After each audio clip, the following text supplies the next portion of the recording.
Okay, we're going to be starting with a 10 by 10 canvas that is taped on the back with legs and ready to go.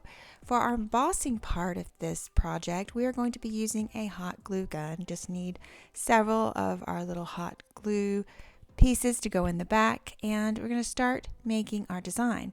Now your design really could be anything that you want to stand out in the painting. I am choosing to do a circular pattern, smaller in the middle and larger as I go out. It's kind of almost like an abstract flower design, but it is abstract, but it really could be anything as we're getting into this painting. So the first thing we need to do is get that laid out. It does take quite a bit of glue, I have found, so have plenty of extra glue sticks ready to go for this.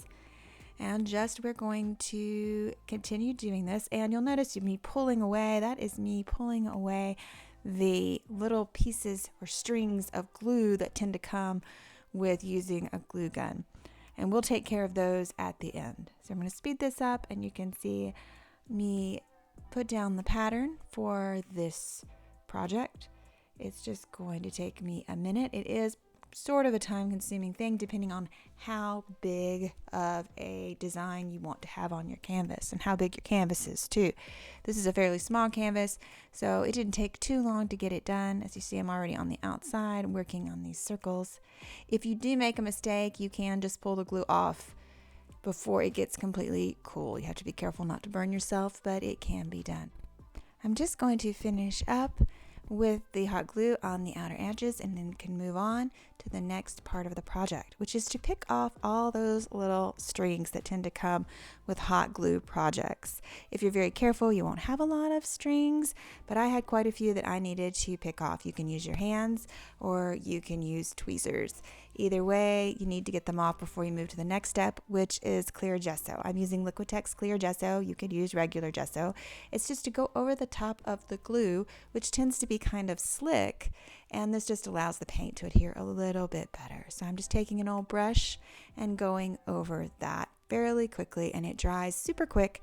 So you can do this really in the same day with no problem. It really only takes maybe an hour or less for this to dry. And then I'm moving to my paint. This is actually pillow paint for like a Shelly art project, but you can use regular acrylic and 1 part acrylic and 3 parts of Floetrol or any kind of pouring medium, and then add a little bit of water. At least I usually do. This is fairly thick, and I'm taking my palette knife and getting into all the little nooks and crannies on this canvas, and I'm ready to go. I am adding little dots now. I am going through to each of the little round cells that I have made with the glue and putting dots. I am just experimenting with this because I'm not quite sure how it's going to turn out, and so I'm just adding my color to see if I get something cool out of it. I'm adding several colors of blue greens. I have a darker blue green and then the turquoise color, and I'm just running through this, and you can see then I'm adding the silver. So I won't bore you with going through each dot because there's a lot of dots. And now this is a metallic blue color. I like shimmer in my paintings, so I tend to use a lot of metallics, which don't act like the other paints, and then some silver. And so once this is done, I'm blowing this out with a air gun for airbrushing, but it's just the air. There is no paint. I am trying to get a certain look. I want a watery kind of look, and it's really looking like old curtains, so I'm not real happy with this. So I do blow it for a while to try to mix my paint. My paint, again, is very thick because it's pillow versus regular paint. And I decided to add silver and some sapphire blue and use a wallpaper paste scraper to actually put some little lines to get that kind of movement like water. You could pick up these scrapers anywhere, and I got a lot of sales with this, so I like to use it. And I'm using some gold and more sapphire blue, but I just use it to get that waviness like water. This is my smaller wallpaper paste applier scraper. It looks like a scraper, but it's to apply wallpaper paste. And I'm adding more of my favorite sapphire blue and putting it down through the cells, which always breaks my heart, but I want a certain look. I want a watery look, and that's lots of colors of blues and blue greens. And it just takes me a few minutes to work with it. You can use any kind of background you want. I am now tilting it because I like the wave. Now you can see the embossing that's being covered up with the paint. Any kind of background you want will work for this. I am just experimenting with a background, seeing what I like, and getting kind of a watery look to it. I'm adding a little more blue because I feel like I'm missing some of that blue, and I really like that blue. So you'll see me add a lot of sapphire blue to my paintings. Now that I've kind of that watery look and that movement that you get, I'm about ready to start my main design.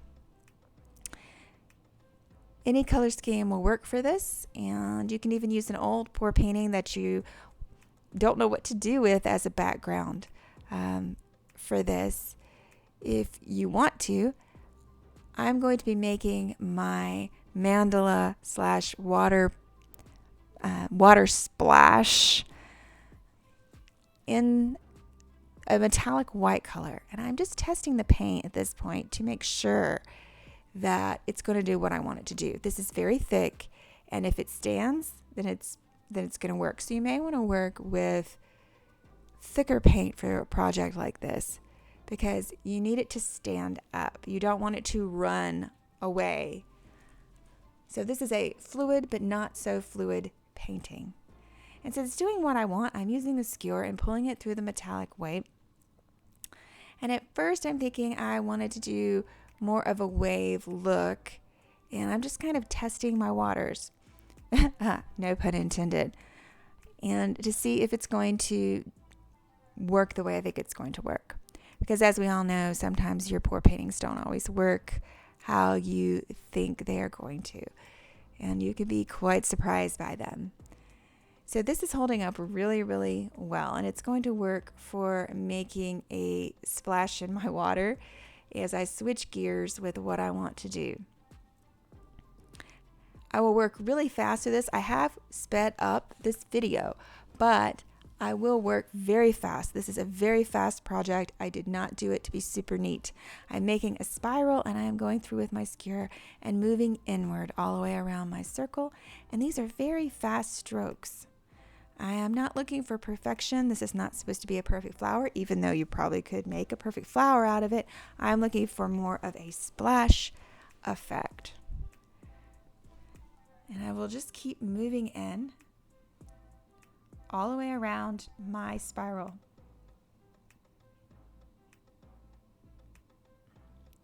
Now I continue to spiral out with my circles and move in. So my inner circles are going to have a lot more work. They're going to be worked a lot more than the outer circles. But you can see what I'm doing. It almost looks like water splashing up. And that's kind of the look I am going for with this. And I will continue to add circles around, kind of giving that mandalic effect. And working in with my skewer.